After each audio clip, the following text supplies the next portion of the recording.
बिस्मिल्लाहिर्रहमानिर्रहीम। अस्सलाम वालेकुम ख़वातीन व हज़रात। रोज़मर्रा ज़िंदगी के मसाइल और इस्लामी तालीमात तिब्बे नबवी की रोशनी में उनके आसान हल तजवीज़ करने वाले यूट्यूब के सबसे बेहतरीन चैनल द उर्दू टीचर पर खुश आमदीद। दोस्तों, हमेशा की तरह हमारी सबसे पहले आपसे दरख्वास्त होगी कि अगर आपने हमारा चैनल सब्सक्राइब नहीं किया हुआ तो बेल आइकॉन पर क्लिक करके हमारे चैनल के सब्सक्राइबर बन जाएं।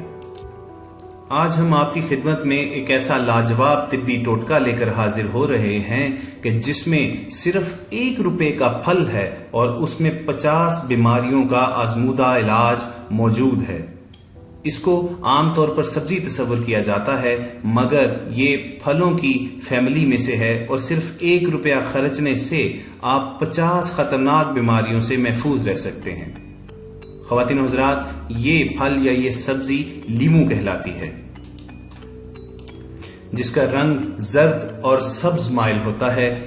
लीमू का जायका ख़वातीन व हज़रात तुर्श होता है, क्योंकि इसमें सिट्रिक एसिड की काफी मिकदार पाई जाती है। इसकी कई इकसाम हैं। सबसे आला किस्म कागजी लीमू की है, जिसका छिलका कागज की तरह पतला होता है। इसका मिजाज सर्द और तर होता है। इसकी मिकदार खुराक 6 माशा लीमू का रस है, जबकि रोगने लीमू की मिकदार 1 से 3 कतरे तक है।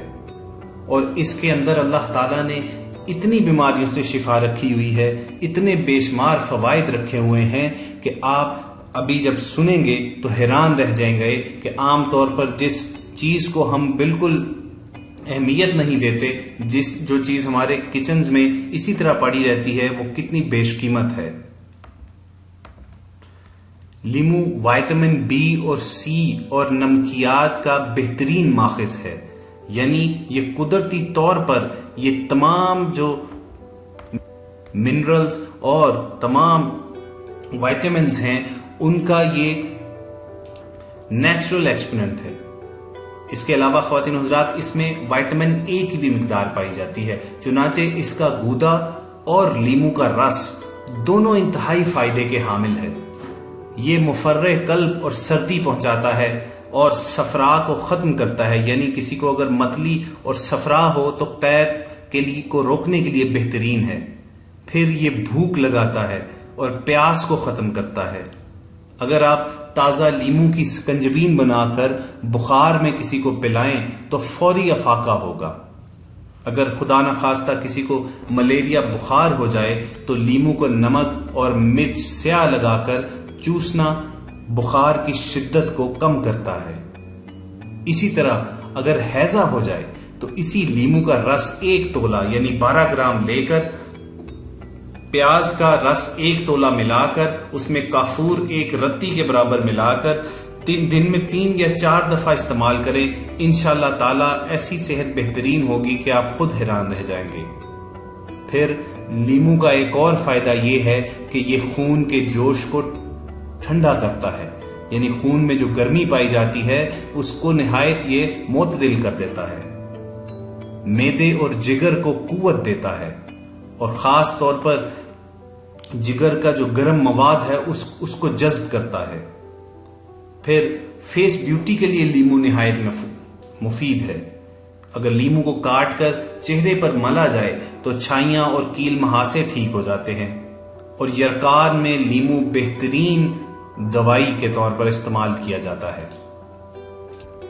फिर ख़वातीन व हज़रात, अल्लाह ताला ने ये एक ऐसी नेमत अता फरमा दी है कि ना सिर्फ इसका रस, इसका गूदा, बल्कि लीमू के बीज भी निहायत अहमियत के हामिल हैं।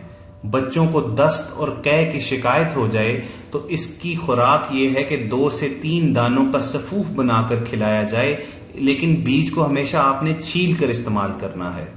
और जब आप 2 से 3 दानों का सफूफ बनाकर खिलाएंगे तो इंशाल्लाह दस्त और कै की जो हालत है वो फौरी खत्म हो जाएगी। और अगर गर्मियों और बरसात के मौसम में किसी जहरीले कीड़े ने काट लिया है तो लीमू का रस फौरी तौर पर पिलाने और काटी हुई जगह पर लीमू लगाने से उसके जहर का असर बड़ी हद तक कम हो जाता है। ख्वातीन और हज़रात, इसका मजीद फायदा ये है कि आप अगर लीमू को सूंघें यानी काट कर उसकी स्मेल आप इनहेल करें तो नज़ले को फौरी तौर पर बंद करता है। अगर लीमू के रस को चाकसू में हल करके जिस्म के बर्तन में रगड़कर आंखों में लगाया जाए तो अशोबे चश्म के लिए निहायत मुफीद है। बिनाई की कमजोरी, आंखों की सुर्खी और धुंध वगैरह को दूर करने के लिए लीमू का पानी यानी आबे लीमू आध पाव कांसी के बर्तन में बांस की लकड़ी से रोजाना 4 घंटे तक रगड़ते रहें। 8वें दिन सुरमे की मानिंद जब ये खुश्क हो जाए और थोड़ी बहुत नमी रह जाए तो फिर कम धूप में खुश्क करके बतौर सुरमा इस्तेमाल करें। आप देखेंगे कि आंखों के लिए ये सुरमा जो है कितना मुफीद होगा। ताजा लीमू के छिलकों से रोगने लीमू तैयार किया जाता है जो पेट की गैस में बेहद मुफीद है। ख्वातीन और हज़रात, वेस्ट में लीमू के छिलकों से मुरब्बा बनाने का अमल शुरू किया जा चुका है जिसको मामलेट कहते हैं, जो बच्चों की पसंदीदा चीज है। इसके अलावा दोस्तों, अगर लीमू का अचार इस्तेमाल किया जाए अपने खाने के साथ तो बड़ी हुई तिली के लिए मुफीद होता है, यानी ये तिली की बीमारी जो है उससे निजात दिलाता है। फिर खाने की अगर बात हो रही हो तो चावलों को उबालते वक्त अगर 1 चमचा लीमू का रस उसमें निचोड़ दिया जाए तो चावल खुश रंग और खुशबूदार बनते हैं। इसके अलावा तमाम फ्राई की हुई अशिया, रोस्टेड चीजों पर अगर लीमू निचोड़ कर खाया जाए तो ये खाने को जल्द हजम करने में मदद देता है, खाने की बदबू खत्म करने में मदद देता है। यानी मिसाल के तौर पर जब मछली बनाई जाती है तो मछली की खास स्मेल होती है, तो अगर लीमू का रस इस्तेमाल किया जाए तो मछली ना सिर्फ खुश जायका पकती है बल्कि उसकी जो स्मेल है उसको भी दूर किया जा सकता है। फिर अगर आपके दांत गंदे हैं, पीले हैं और दर्द की शिकायत है तो लीमू के छिलकों से उन्हें साफ कीजिए। आपके दांत भी साफ हो जाएंगे और आपको दांत दर्द की शिकायत नहीं रहेगी।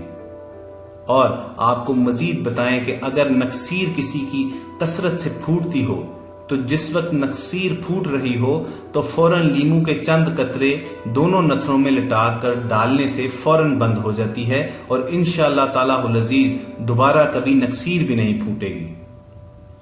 हमारे वो तमाम अहबाब जिनका वजन एक खास हद से बढ़ चुका है, वो अगर लीमू का रस 2 चम्मच, शहद 2 चम्मच, 1 गिलास पानी में मिलाकर सुबह निहार मुंह पिए तो इंशाअल्लाह 2 हफ्ते के मुसलसल इस्तेमाल से उनके वजन में खासी तब्दीली आ जाती है। अगर सर्दी का मौसम हो तो नीम गर्म पानी में शहद और नींबू का रस हल करके पिए। फिर हमारी तमाम बहनें जिनको बालों के मसाइल हैं, अगर वो सर धोने के बाद लीमू का रस मिलाकर पानी दोबारा बालों में लगाया जाए और तौलिए से खुश्क किया जाए तो बालों में चमक आ जाती है। लीमू का कसरत से इस्तेमाल मुसफ़ा खून है, यानी खून को साफ करता है और कैंसर जैसे मोजी मर्ज तक से आपको निजात दिला सकता है। वो तमाम अहबाब जिनको पेशाब की नाली में सोजिश की तकलीफ है और रुक रुक कर पेशाब और जलन के साथ पेशाब आता है, वो अगर लीमू का रस इस्तेमाल करें तो उनको इस तकलीफ में भी फायदा पहुंचेगा। और वो लोग जो खुदा ना खास्ता किडनी पेन यानी दर्द गुर्दा में मुब्तला हो जाएं, उनके लिए है कि लीमू का रस 10 ग्राम लेकर, सुहागा 1 ग्राम लेकर, शोरा कलमी 1 ग्राम लेकर और नशादर 1 ग्राम लेकर, ये तमाम अज्जा जो हैं आपको किसी भी पंसार की दुकान से मिल जाएंगे। आपने ये तीनों अज्जा बताई गई मिकदार में लेकर तीनों को लीमू के रस में हल करना है और दर्द के वक्त इस्तेमाल करना है। इंशाअल्लाह ताला दर्द गुर्दा में अफाका होगा। इसके अलावा दोस्तों, गुर्दों में पथरी हो या मसाने में पथरी हो तो ये छोटी मोटी पथरी जो है इसको लीमू की स्कंजबीन से भी निकाला जा सकता है। यानी लीमू की स्कंजबीन आप अपनी रोजमर्रा जिंदगी में शामिल कर लें तो आपको किडनी स्टोन्स या मसाने की पथरी जो है उससे भी निजात मिल सकती है। ख्वातीन और हज़रात, इसके अलावा अगर आप आंख के दर्द में मुब्तला हैं तो निस्फ लीमू पर, आधे लीमू पर सिंदूर छिड़क कर उस तरफ के पैर के अंगूठे पर बांधे। 1 रोज में इंशाअल्लाह ताला आपकी आंख का दर्द जो है वो भी खत्म हो जाएगा। ये हम सब जानते हैं कि लीमू जरासीम कुश भी होता है। अगर बवासीर की सूरत में इसको मसों पर लगाया जाए तो वो जल्दी ठीक हो जाते हैं। इसी तरह फोड़े फिंसियों पर लगाने से जख्म जल्दी मुंदमिल हो जाते हैं। और सबसे आखिर में आपको बताएं कि लीमू का रस बेसन में मिलाकर चेहरे पर लगाने से दाग धब्बे दूर हो जाते हैं और चेहरे और जिल्द की रंगत जो है वो निखर आती है। तो ये वो तमाम फवायद हैं जो आपको 50 किस्म की बीमारियों से सिर्फ ₹1 का लीमू निजात दिला सकता है। लेकिन ये भी याद रहे, इन तमाम तर खूबियों के बावजूद ज्यादा मिकदार में यानी मोतदिल इतदाल से हटकर अगर आप लीमू का इस्तेमाल करेंगे तो इसकी तुर्शी आपके लिए नुकसानदेह भी हो सकती है। चुनाचे आपने इतदाल का थामन थामे रखना है और जैसे जैसे मुकर्रर तादाद में मिकदार में आपको मुख्तलिफ बीमारियों की सूरत में नुस्खा बताया गया है उसके मुताबिक उस पर अमल करना है। आप देखेंगे कि इंशाअल्लाह ताला अल अजीज अल्लाह ताला आपको इस एक मामूली सी बज़ाहिर नजर आने वाली चीज से कैसी कैसी बीमारियों से निजात देते हैं। दोस्तों, अगर आपको हमारी ये काविश पसंद आई हो तो आप इसे ज्यादा से ज्यादा लाइक कीजिए, अपने दूसरे दोस्तों के साथ शेयर कीजिए और आप अगर कोई हमसे सवाल पूछना चाहते हैं तो आप अपना नाम लिखकर और अपना मसला बयान करके हमें कमेंट सेक्शन में भेज दीजिए। इंशाल्लाह बहुत जल्द हमारी टीम आपके मसले के हल में भी आपकी मददगार होगी और आपको उसका कोई निहायत मुस्तनिद सलूशन बजरिया इस चैनल के आप तक पहुंचा दिया जाएगा। वो तमाम अहबाब जिन्होंने अभी तक हमारा चैनल सब्सक्राइब नहीं किया उनको याद दहानी के तौर पर अर्ज है कि वो सब्सक्राइब बटन पर क्लिक करके हमारे सब्सक्राइबर लिस्ट में जरूर शामिल हो जाएं ताकि उनको फ्यूचर में आने वाली तमाम वीडियोस बाकायदगी से मिलती रहें। आपसे बहुत जल्द दोबारा मुलाकात होगी, तब तक के लिए फी अमानिल्लाह।